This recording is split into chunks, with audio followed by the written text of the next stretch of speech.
Hi friends, నేను మీ రాణి ఎర్రన్ Shetty. 1 cup అటుకులతో చిటికెలో పాయసం చేసి చూపిస్తానండి.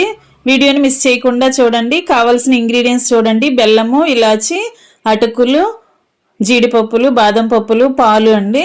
చిక్కటి పాలు తీసుకోండి. స్టవ్ ఆన్ చేసుకుని గిన్నె పెట్టుకుని 1 టేబుల్ స్పూన్ నెయ్యి వేసుకుని జీడిపప్పులు, బాదం పప్పులు బాగా ఫ్రై చేసి తీసుకోండి.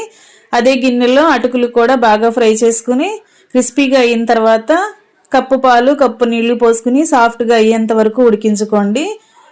ఉడుకుతున్నప్పుడు ఒకసారి చూసుకున్నట్లయితే మెత్తగా సాఫ్ట్గా ఉడకాలండి. ఉడికిన తర్వాత గిన్నె పక్కన పెట్టేసుకోండి.